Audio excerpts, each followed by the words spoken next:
para poder compartir con ustedes la preciosa palabra de nuestro Señor Jesucristo.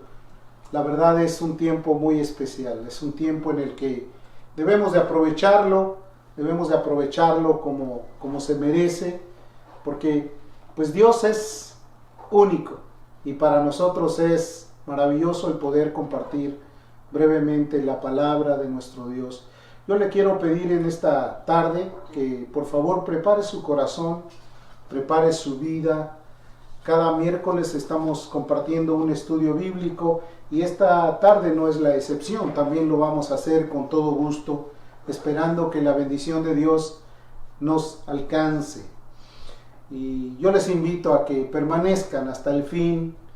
Obviamente a veces nuestro control está bastante turbado por todas las preocupaciones, los conflictos, todos los pormenores que tenemos que estar librando a lo largo de este tiempo. Y a lo mejor tu inquietud es estar un rato, después irte, no estar en paz. Y una de las virtudes es el dominio propio. Tenemos que tener mucho dominio. Venimos a escuchar la palabra. La Biblia dice que la fe viene por el oír, y el oír la palabra de Dios. Y obviamente cuando escuchamos y lo escuchamos con atención, entonces podemos tener la bendición de añadir a nuestra vida conocimiento. ¿Qué clase de conocimiento? El conocimiento del Altísimo, que es el apartarnos del mal, es el poder guardar nuestras vidas. Entonces yo les voy a invitar a que cierre sus ojos un momento, vamos a orar, vamos a darle gracias a Dios. Y qué bonita adoración, pudimos adorar a Dios, pero también podemos hoy exponer nuestra causa delante de Él, abrir nuestro pliego petitorio y delante de Él decirle: Señor, escucha nuestro clamor, escucha nuestra necesidad, escucha, Señor amado, este momento de verdadera necesidad que estamos teniendo. Padre, en el nombre de Jesús, nos acercamos delante del trono de tu gracia para hallar el oportuno socorro, para considerar, Señor amado, lo bueno y maravilloso que tú eres para nosotros, y también para poder pedirte, Señor, que esta tarde tu palabra pueda añadirse a nuestro corazón y traer una bendición sobrenatural. Queremos tu ayuda, queremos, Señor, alcanzar tu bendición, pero sobre todas las cosas que nos acompañes a lo largo de esta tarde, en el nombre de Jesús, y todos podemos decir amén.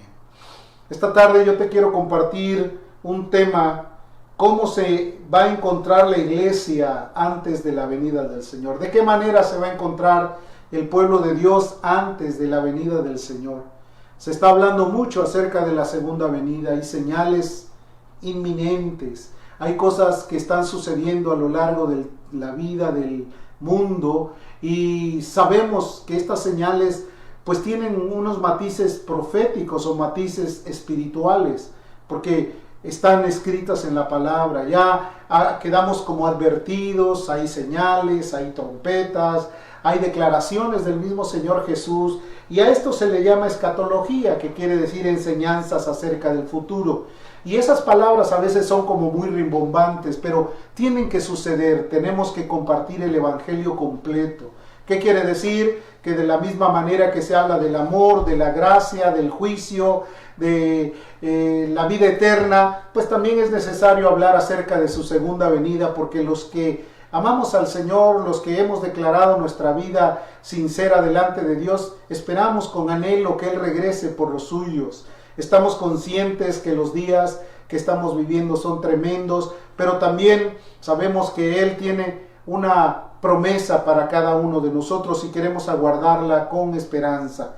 En el Evangelio de Lucas, en el capítulo 18, versículo 1 al 8, yo quiero leerles un poco esta parábola que está aquí en la palabra. Y dice de la siguiente manera: también les refirió Jesús una parábola sobre la necesidad de orar siempre y no desmayar, diciendo: había en una ciudad un juez que ni temía a Dios ni respetaba a hombres. Había también en aquella ciudad una viuda, la cual venía a él diciendo: hazme justicia de mi adversario. Y él no quiso por algún tiempo, pero después de esto dijo dentro de sí: aunque ni temo a Dios, ni tengo respeto a hombre, sin embargo, porque esta viuda me es molesta, le haré justicia. no sea que viniendo de continuo me agote la paciencia. Y dijo el Señor, oíd lo que dijo el juez injusto. ¿Y acaso Dios no hará justicia a sus escogidos que claman a Él de día y de noche? ¿Se tardará en responderles? Os digo que pronto les hará justicia. Pero cuando venga el Hijo del Hombre, ¿hallará fe en la tierra? ¿Qué pregunta? Esto parte de una enseñanza que está hablando. Es una historia, una parábola, como tú quieras verlo, y les está explicando la necesidad de orar sin desmayar. La oración a veces le han considerado como la cenicienta de la iglesia, porque se canta mucha alabanza, y no estoy en contra de la alabanza porque es alabanza a Dios. Se hacen muchos estudios, se escuchan muchos mensajes, pero la oración es el deleite de los hijos. Entonces Jesús puso de contexto la vida de esta viuda insistente. Dice la Escritura que ella vino a un juez que no temía a Dios ni a hombre. Y ella con insistencia le pedía que le hiciera justicia de su adversario. Y dice que por algún tiempo este juez no tuvo ni siquiera el recato ni la atención de atenderla. Pero después pensando dijo, esta viuda es de continuo imprudente, está llamando, está tocando, está buscando, y le voy a hacer justicia, no sea que me agote la paciencia. Jesús utilizó esas frases como para decir, ¿oís lo que dijo este juez injusto? Le haré justicia. Y después él pone como una especie de ironía, ¿acaso Dios no hará justicia a sus escogidos que claman a Él de día y de noche? ¿Se tardará en responderles? Claro que no. Son preguntas irónicas, porque Dios sí responde. Él dijo, clama a mí y yo te voy a responder.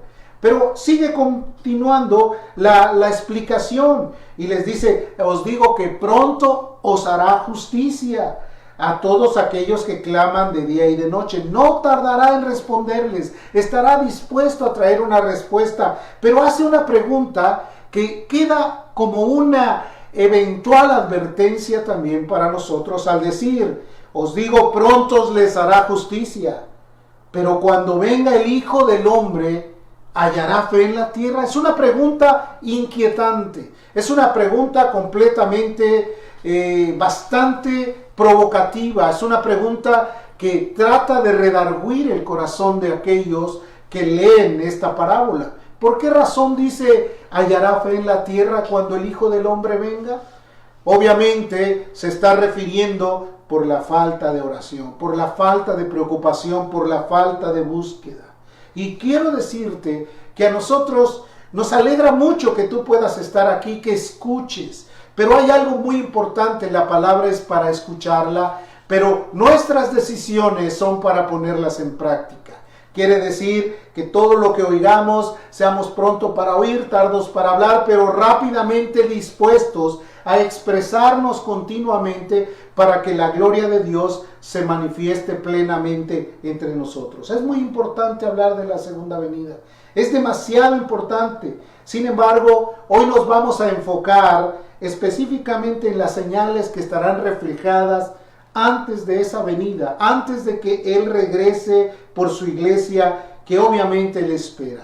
La iglesia dice, ven Señor Jesús, Maranata, ven Señor Jesús. Las señales de la segunda venida, pues obviamente en términos generales las hemos estado viendo de una forma muy notoria.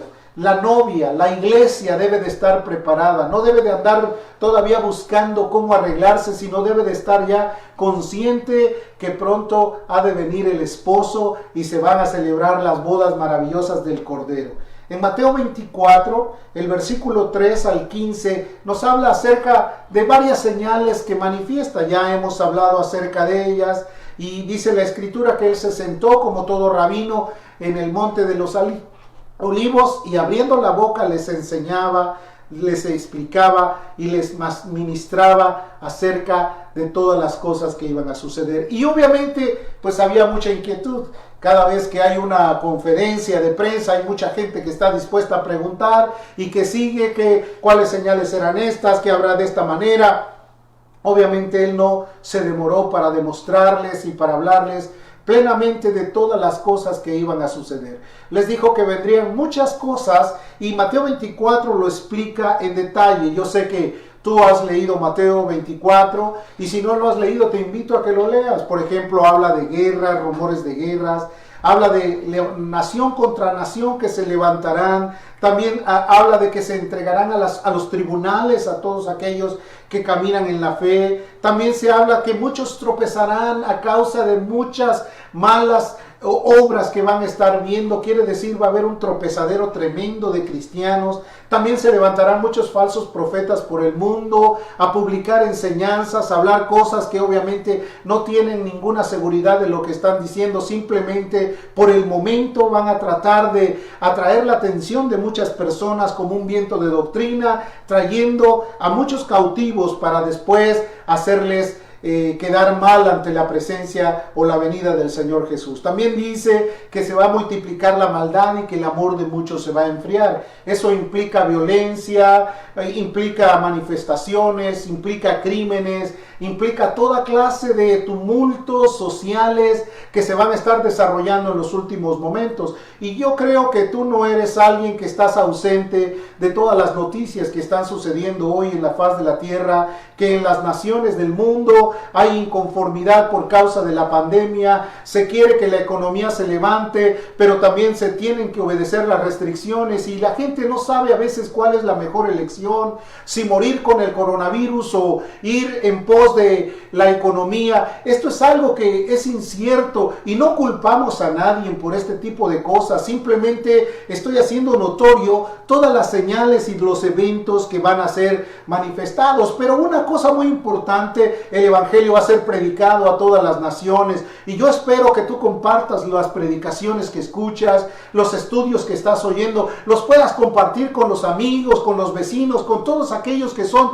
tus aliados en tu Facebook, en tu YouTube. Y quiero decirte que el evangelio pueda llegar. Es obvio que a la gente le gusta más los chistes, las bromas, los TikToks y todas esas clases de cosas que son distractores, pero poner atención a la palabra a veces es un poco inquietante porque la gente prefiere más bien lo rápido. Por eso la comida rápida tuvo su éxito, porque la gente no le gusta pensar mucho, y no me estoy refiriendo a todos. Yo sé que hay mucha gente que se sienta a meditar, a pensar con tranquilidad, a razonar, no a sentir. Muchas veces la gente quiere obtener una buena bendición de Dios, pero no quiere razonar la palabra. La Biblia dice que el que ordenare sus caminos, Dios le va a mostrar la salvación. Y muchos no, muchos quieren solamente sentir. Yo quiero sentir el amor de Dios. ¿Por qué yo no siento la bendición de Dios? ¿Por qué Dios no me bendice? ¿Por qué yo no siento ese cariño de Dios? Y obviamente porque hace falta ordenar los caminos, hace falta preparar la situación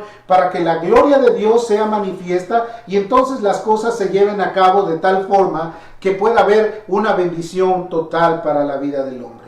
También la segunda epístola del apóstol Pablo en Tesalonicenses, o la carta a los tesalonicenses, en la segunda carta, capítulo número 2, el apóstol Pablo explica algo también muy importante que debemos de considerar. Dice: pero con respecto a la venida de nuestro Señor Jesucristo y nuestra reunión con Él, os rogamos, hermanos. Quiere decir que está vinculado perfectamente con el tema de la segunda venida. Todos quieren oír: ya queremos irnos con Cristo, yo me voy con Él. Muchos dicen: y si yo no alcanzo a ir, me agarro de alguien y de sus zapatos yo me cuelgo porque yo me voy con Él. Pero aquí dice: nuestra reunión con Él, os rogamos, hermanos, que no os dejéis mover fácilmente de vuestro modo de pensar, ni os conturbéis ni por espíritu, ni por palabra, ni por carta, como si fuera nuestra, en el sentido de que el día del Señor está cerca.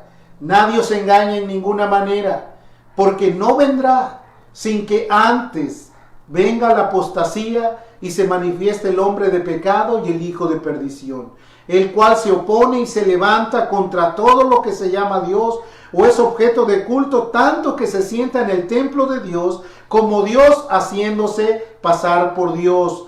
¿No os acordáis que cuando yo estaba todavía con vosotros os decía esto? Quiere decir que antes de la segunda venida del Señor Jesús también va a haber una apostasía tremenda. Y la apostasía quiere decir el apartarse de la fe, el vivir un cristianismo pero sin Cristo, el querer tener una salvación pero sin arrepentimiento, el tener una religión pero sin piedad, el vivir una vida completamente desaforada, sin tener el control y la obligación o la responsabilidad de cumplir con los mandamientos de Dios. Jesús dijo, el que guardar estos mandamientos será realmente mis discípulos, y en esto conoceréis que sois mis discípulos.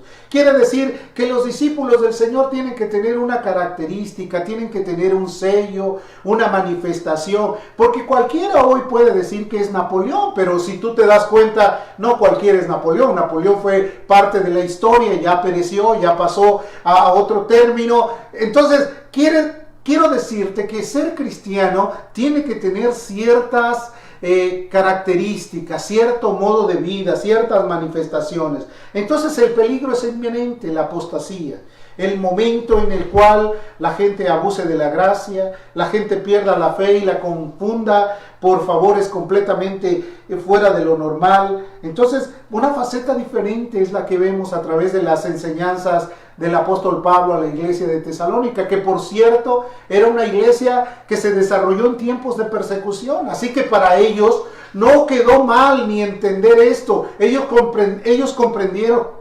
claramente lo que el apóstol Pablo les estaba diciendo, porque ellos se habían manifestado en un mundo lleno de conflictos, de confusiones. Entonces vemos que eso es lo que está sucediendo. ¿Qué comportamiento entonces vamos a encontrar, o cómo se va a encontrar la iglesia? Como salvacionistas, como parte del cuerpo de Dios o de la iglesia universal del Señor Jesucristo, estamos con el derecho y la responsabilidad de advertir acerca de estos acontecimientos.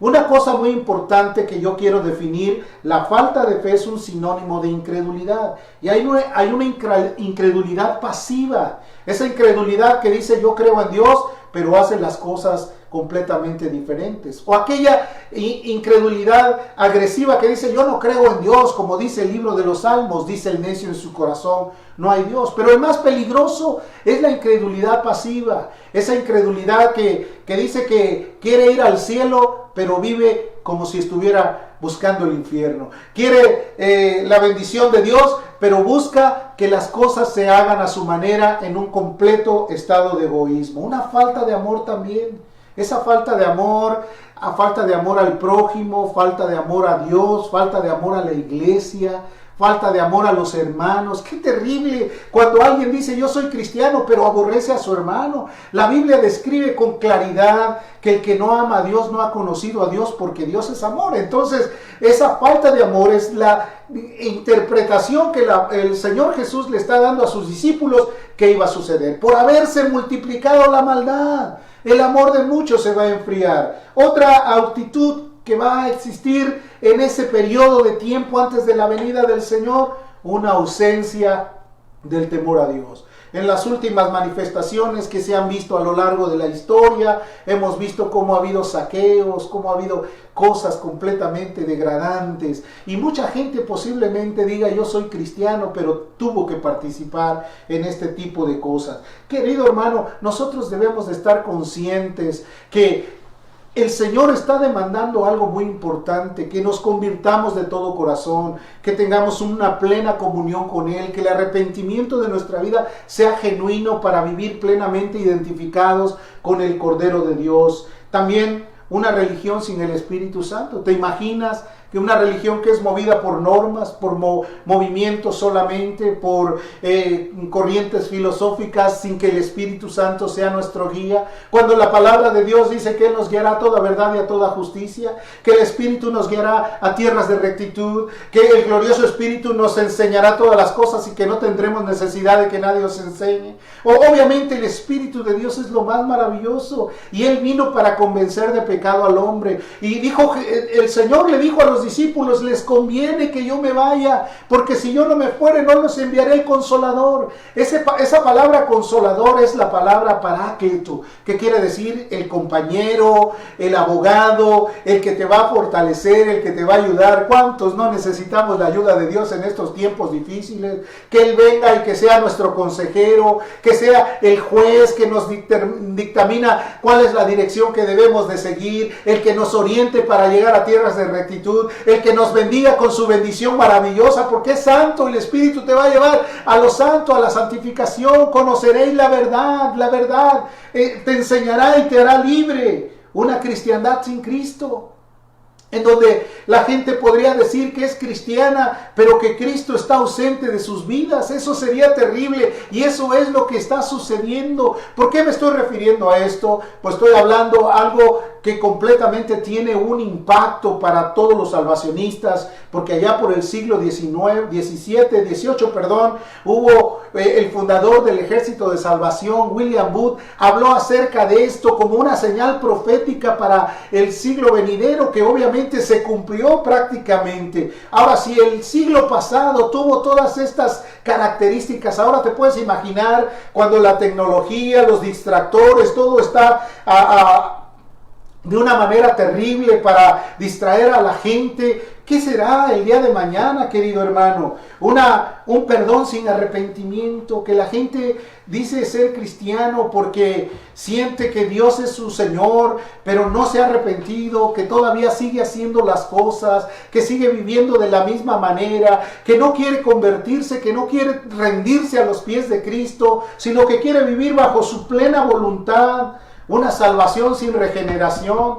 ¿Te podrías imaginar que alguien lleva un automóvil viejo, ya completamente echando humo, lastimado del motor, de la suspensión y todas las cosas, y llega él y dice, este carro me lo acaban de regenerar? Pues cualquiera que lo ve dice, por favor, eso no está regenerado. Pues así son las vidas prácticas de la gente. Cuando dice, yo soy cristiano, pero todavía se enoja, todavía miente, todavía se berrinches, todavía se opone a la verdad. Pues imagínate, cualquier persona diría, pues aquí no veo ninguna regeneración. La regeneración se ve a través de tu comportamiento, de la plenitud de tu paz, esa paz que sobrepasa sobre todo entendimiento, esa atención que le pones a la gente, esa disposición de servir, esa manifestación de ayuda que siempre estás en la disposición de hacerlo, tu sonrisa jovial todos los días, que las aflicciones del tiempo presente no son nada comparados con la gloria que ha de manifestarse, que el anhelo ardiente de la creación es aguardar la manifestación de los hijos de Dios. Imagínate qué precioso será que el cristianismo esté viviendo realmente al 100% como Jesús lo enseñó. Querido hermano, yo me emociono mucho al poder transmitir esto, y espero que pongas toda la atención y que no pienses que estoy hablando de corrido, sino trato de enseñar lo que el Espíritu Santo de Dios nos está diciendo para este tiempo. Política sin Dios, dijo William Booth, es cierto, donde Dios ya se quitó del medio, donde todo eso ya no está en el orden del día, o un cielo sin infierno, porque todos aspiran al cielo. Lucas capítulo 8 en el verso 18, dice la Escritura, os digo que pronto os hará justicia, pero cuando venga el Hijo del Hombre, ¿hallará fe en la tierra? La multitud se ha enfriado la gente por causa de la multitud de maldad. Por haberse multiplicado, el amor de muchos se ha enfriado. Querido, no cabe duda que tenemos que volver a la senda antigua, que tenemos que volver a la palabra de Dios, a volver a regocijarnos con la palabra, con el estudio, con la enseñanza. Que pongamos atención, querido hermano, por favor, pon atención a esto. El proverbio, el libro de los proverbios es uno de los libros que yo al menos lo recomiendo a toda persona que quiere caminar con Dios primeramente, para que haga un consenso entre lo bueno y lo malo, para que pueda ver en lo antitético y la tesis y la antítesis, para que pueda saber cuál es la mejor elección, porque el libro de los proverbios es sabiduría pura, es un libro poético, pero tiene la sabiduría más maravillosa, para que nosotros podamos discernir y abrir los sentidos y comprender claramente. Fíjate lo que dice el capítulo 1, versos 22 y 29. Ahí está hablando el proverbista acerca de algo muy importante para una nación o para una época. Posiblemente digas completamente diferente a esta, pero no, a lo largo de la historia siempre han sido hombres los que han sido tratados por medio de la palabra. Así que pueden pasar generaciones y como él mismo lo dijo, ¿qué es lo que es? Lo mismo que será. En otras palabras, el ser humano sigue siendo el mismo a lo largo de la historia. A veces más maleado, a veces con mayor tecnología, en ocasiones con tener también mayores pretextos, pero siempre el hombre es el mismo. Y Proverbios en el versículo 22 del capítulo 1 dice: ¿hasta cuándo, oh simples, amaréis la simpleza? Y los burladores desearán el burlar, y los insensatos aborrecerán la ciencia. Volveos a mi reprensión. He aquí yo derramaré mi espíritu sobre vosotros y os haré saber mis palabras. ¡Qué precioso! ¿Hasta cuándo? O sea, ¿qué quiere decir? No dejes que pase el tiempo, no dejes que el mundo te absorba, no dejes que las calamidades te agobien. Mira, vuélvete a Dios. Dice, Él derramará su espíritu sobre vosotros y nos hará saber sus palabras, que es lo más importante. Pero tiene una advertencia. Dice, por cuanto llamé y no quisisteis oír, extendí mi mano y no hubo quien atendiese, sino que desechaste todo consejo mío y mi reprensión no quisisteis. También yo me reiré en vuestra calamidad y me burlaré cuando os viniere lo que teméis, cuando viniere como una destrucción lo que teméis. Y vuestra calamidad llegare como un torbellino, cuando sobre vosotros viniere tribulación y angustia, entonces me llamarán y no responderé, me buscarán de mañana y no me hallarán, por cuanto aborrecieron la sabiduría y no escogieron el temor de Jehová. Imagínate qué advertencia tan grande. El sabio Salomón fue el primero que estuvo insistiendo acerca de buscar a Dios de mañana, de atender a su palabra. Dice que la sabiduría clama en las calles, que la debes de atar a tu cuello, que la pongas como frontales en tu cabeza, que la amarres sobre tu brazo. En otras palabras, en todo momento habló de la sabiduría, pero dice la escritura que muchos aborrecieron la palabra, no la quisieron escuchar y llegó el tiempo de la calamidad terrible. Y hoy parece ser que esas cosas están manifestándose de esta manera y no nos alegramos, al contrario, rogamos a Dios que tenga compasión y misericordia, que haga resplandecer su rostro sobre ellos, porque Jesús vino a salvar lo que se había perdido, que vierta su amor, pero el amor de Cristo va a tener que fluir a través de los verdaderos cristianos para que lleguen a las vidas necesitadas. No va a venir como un soplo, no va a venir tampoco como un ángel que va a venir a hablarles y a decirles, no, tiene que venir a través de aquellos instrumentos que han sido lavados en la sangre del Cordero y que van a proclamar la palabra de Dios. Querido hermano, vuelve los ojos a Dios. Si tú eres cristiano, si tú dices que estás caminando con Dios, estas son las medidas que Dios necesita de ti para que tú puedas ser un instrumento, que no pasen más años, que no pase más tiempo, que no se cumpla en ti la palabra que dijo el profeta Jeremías: pasó la siega, llegó el verano y no habéis sido salvos, y que el tiempo ha venido y tú no has querido encontrarte con la mano de Dios para que te redima, te salve y te haga un instrumento puro en sus manos, como una saeta, que llegues a los corazones de aquellos que están perdidos. 1899, 34 años después de la fundación del Ejército de Salvación, poco antes de que terminara el último siglo, William Booth hizo una predicción referente a lo ocurrido en el siglo XX. Eso es lo que dijo, que serían los males del siglo. Y nosotros como cristianos, como salvacionistas, estamos viendo que esto es una realidad. La religión sin el Espíritu, querido, eso es lo más terrible. Gente que se acerca a la iglesia buscando algo que no es la salvación de sus vidas, buscando algo que no es la llenura del Espíritu Santo, buscando solamente apaciguar las penas, los dolores o las transgresiones, pensando que es un mejoral, que es un Tylenol para solamente pasar por el momento de la angustia y después volver a hacer lo mismo. No, el Espíritu Santo de Dios tiene que estar en nuestras asambleas cristianas. Tiene que bajar la gloria de Dios. Tiene que venir la convicción de pecado sobre la gente. Tiene que volver el Espíritu Santo de Dios a tocar los corazones y zarandear las vidas, para que los corazones puedan venir y correr a los pies de Cristo y decirle: me rindo delante de ti, me arrepiento de mis pecados, quiero vivir para ti. No, que no sean solo cuestiones de plática sin convencimiento, arrullos a los oídos de la gente que no quiere convertirse, justificaciones para seguir teniendo un tren de vida malo. No, eso es lo que no queremos. Cristiandad sin Cristo, eso es lo que Él dijo. El ejemplo, la falta de piedad, la falta de amor. Querido hermano, no te olvides, es la iglesia del Señor Jesucristo. Y si tú eres alguien que decidiste caminar con Cristo, hiciste un pacto delante de Dios y te portaste la playera del SS, quiere decir que tú estás salvado para servir. Ahora tu vida solamente le depende a Dios. No estés esperando que alguien venga a acomodarte la silla, que alguien te venga a arrullar la mesa, que alguien te venga a servir. Mejor disponte a servir a los demás, porque el tiempo ya ha llegado. Es tiempo de volver a buscar a los perdidos para que entiendan que Cristo es el Señor de señores. Ese perdón sin arrepentimiento,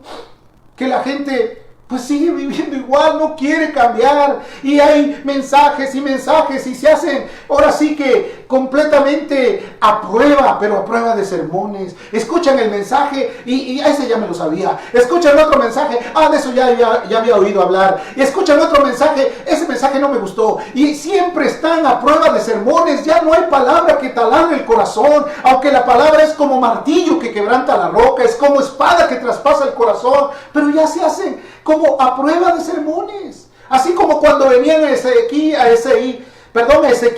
y dice, y venían y lo oían y decían, eres como cantor de amores para nosotros, pero oiremos la palabra, pero no la vamos a poner por obra. Obviamente, una iglesia así no tiene el poder para salvar a nadie, no tiene el poder para ayudar a nadie. La iglesia tiene que estar revestida de la gloria de Dios, querido hermano. Eso es lo que queremos. Si tú pudieras recordar los sermones, hubo un hombre llamado Jonathan Edwards, a quien se le conoce como uno de los hombres más virtuosos de los Estados Unidos. Él predicó un mensaje que se llamó Pecadores en las manos del Dios vivo, de un Dios airado. Les describió los terrores. Le habló a su pueblo acerca de todas las cosas que vendrían. Y fue tanta la presencia y la gloria de Dios que la gente se agarraba de los dinteles pensando que ese momento iban a morir, iban a perderse, se iban a extraviar.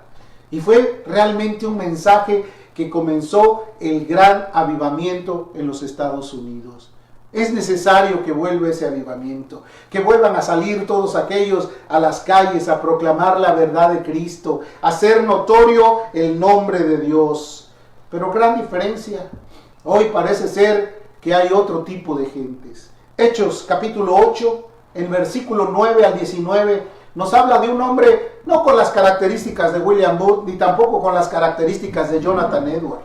Estas características son completamente diferentes. Dice que había un hombre llamado Simón, que antes ejercía la magia en aquella ciudad y había engañado a la gente de Samaria, haciéndose pasar por algún grande. A este le oían atentamente todos, desde el más pequeño hasta el más grande, diciendo, este es el gran poder de Dios. Y estaban atentos, porque con sus artes mágicas les había engañado mucho tiempo. Pero cuando creyeron a Felipe, uno de los diáconos que fue a Samaria a predicar, dice que anunciaba el evangelio del reino de Dios y el nombre de Cristo, se bautizaban hombres y mujeres, se aliaron y se unieron a la iglesia. Y también creyó Simón. Y habiéndose bautizado estaba siempre con Felipe, y viendo las señales y grandes milagros que se hacían, estaba atento.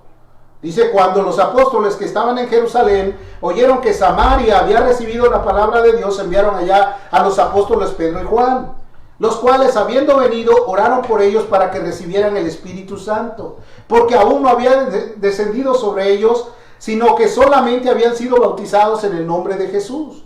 Cuando vio Simón que por la imposición de las manos de los apóstoles se daba el Espíritu Santo, les ofreció dinero, diciendo, dadme también a mí este poder para que cualquiera a quien yo impusiere las manos reciba el Espíritu Santo. Este fue algo indiferente. Simón el mago, de donde proviene ese término simonía, de todos aquellos que piensan que comprando o dando algo, con eso van a tener poder.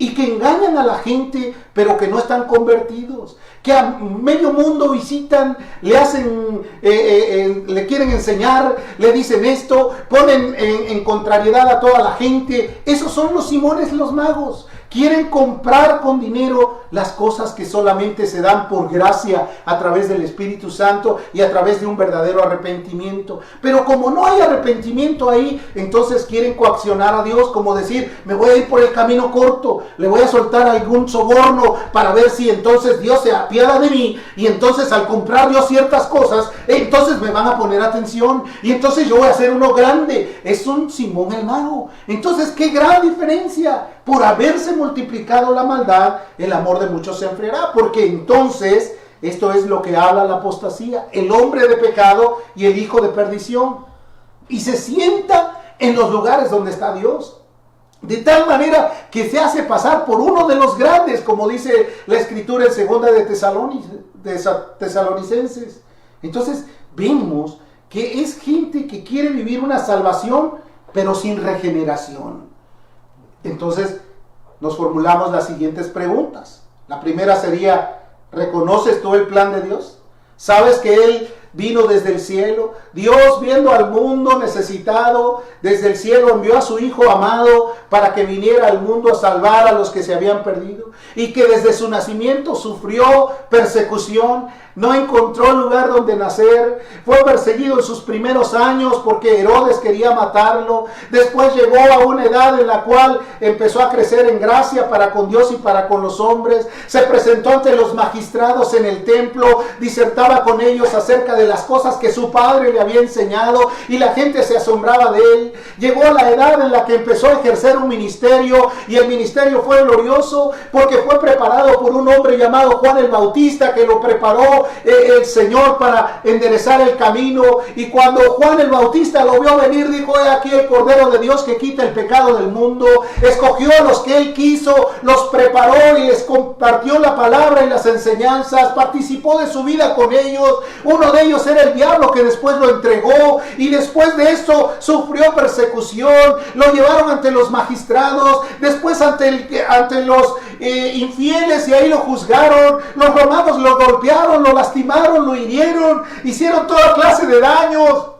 Y él, volteando los ojos a ellos, dijo: perdónalos porque no saben lo que hacen. Y estando en el momento de la agonía, oró mucho por los transgresores. Ahí fue donde entramos cada uno de nosotros, para que fuéramos alcanzados por el amor y la misericordia de Dios.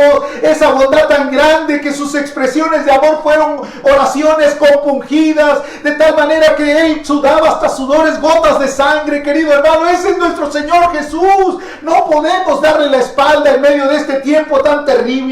También dice la Escritura que debemos de reconocer la problemática de la vida. Este mundo es completamente adverso, pero la Biblia dice que el mundo está ahí separado. Nosotros somos de Dios y el mundo no nos conoce, porque tampoco a Él le conoció. Tú tienes que separarte del mundo. Santiago dijo: almas adúlteras, ¿no sabéis que la amistad con el mundo es enemistad contra Dios? Entonces debemos de conocer el plan de Dios. También debemos de concientizarnos que hay un remedio, que hay en el sacrificio perfecto. Cuando Jesús estaba sufriendo, cuando fue lastimado, herido, Él estaba pagando el precio de toda nuestra iniquidad. Así que volteaos a Él, mirad a David, salvo los términos de la tierra, puesto los ojos en Jesús, el autor y consumador de la fe. Vuelve tus ojos al Rey de Gloria, y entonces arrepiéntete de corazón y verás que la salvación es una realidad. El gozo no lo vas a poder comparar con nada de lo que has tenido en el pasado, porque ese gozo no se manifiesta solamente por regocijos momentáneos, sino que es un gozo total. Aún en medio de las pruebas, Dios estará contigo. ¿Reconoces a Jesús como tu Dios, como tu Señor? Porque muchos solamente lo tienen como Salvador, pero no como Rey, viviendo una especie de dualismo, pensando: no, pues solamente es mi Salvador, pero no queremos obedecerle. No, si es nuestro Rey, nosotros somos sus servidores. Tenemos que obedecer a sus mandamientos. Tenemos que comprender todo esto. Cuando Pedro les predicó a los primeros hombres que estaban en el pórtico de Salomón, dice la Escritura que al oír el mensaje, cuando les dijo: ustedes fueron los que crucificaron al Mesías, ellos se compungieron de corazón y dijeron: ¿Qué haremos? Arrepentíos y bautícese cada uno de vosotros. Arrepentíos. Vuélvanse a Dios. La Biblia en ningún pasaje dice que hay que pedirle a Cristo que venga a tu corazón. Más bien tú tienes que renunciar a tu pasado, renunciar a tu pecado y decirle, Señor, por favor, recíbeme en tu reino. ¿Te imaginas? Hoy todo se ha cambiado, no, déjalo que venga a tu corazón, no, más bien tú tienes que ir a Él y rogar misericordia por si acaso Él la tiene. Como dice el libro de Lamentaciones, ponga su rostro en el polvo por si aún hay esperanza y dé las mejillas al que le hiere y sea colmado de afrentas. ¿Por qué se aflige el hombre viviente? Aflíjase por su pecado, dice la Escritura. No hay un solo verso en la Biblia. A través del arrepentimiento, bajo la convicción del Espíritu Santo y un abandono de una renuncia total, entonces podemos encontrar que el sacrificio de Cristo es perfecto para salvarnos y librarnos de toda condenación. No es repetir palabras, es voltear los ojos a Dios. Nadie se deje engañar. No vendrá sin que antes venga la apostasía. ¿Qué es la apostasía? Es la separación de la realidad y de la verdad de Dios. Es vivir lo que William Booth aseguró que se iba a estar viviendo en un tiempo en el cual él estaba prediciéndole. Permíteme hacerte una pregunta, querido. ¿Cuándo fue la última vez que tú pusiste atención para escuchar un mensaje desde el principio hasta el final y dijiste, esta es palabra de Dios? Hechos 20:27. Mi opinión personal es que si no se habla de todo el Evangelio, eso está incompleto. Y la Escritura nos dice, Hechos 20:27, porque yo no he rehuido anunciaros todo el consejo de Dios. Yo no he rehuido. Lo seguiré haciendo, lo seguiré hablando, porque el Evangelio es poder de Dios para salvación. Al judío primeramente y también al griego. Entonces, hermano, ¿de qué manera se va a encontrar la iglesia? ¿Cómo va a estar? ¿Hallará fe en la tierra cuando Él venga? ¿Encontrará cristianos llenos de paz, llenos de amor, buscando reunirse continuamente, orando e intercediendo por las necesidades de los demás, pidiendo que Dios bendiga a la iglesia primeramente, diciendo con todo el corazón, ven Señor Jesús, Maranata? ¿Estará la iglesia olvidada de los placeres terrenales con tal de que más gente pueda entender el conocimiento de Dios? Miles de personas están partiendo sin Dios y sin esperanza. Querido hermano, ¿qué carga tenemos sobre nuestra espalda? Y no porque la queramos cargar nosotros, sino porque nos fue encomendado. Pablo dijo, y ay de mí si yo no predico el Evangelio. Y ay de mí. En otras palabras, cada cristiano es responsable de compartir la palabra. Lucas 21:28, Jesús dijo lo siguiente, porque cuando estas cosas comiencen a suceder, erguíos y levantad vuestra cabeza, porque vuestra redención está cerca. Aprecio mucho que estés aquí. Me da gusto verte a través de esto. Y todos los que han de ver este mensaje después de que termine. No me gusta redondear las cosas, solamente quiero decirte, aprecio mucho. Que Dios te bendiga. Y estamos para servirte. El próximo domingo espero verte una vez más para poder compartir contigo estas verdades. Gracias por estar aquí en South Lake Court. Gracias por venir. Danos un saludo y comparte los mensajes. Que el Señor te bendiga. Dios te guarde.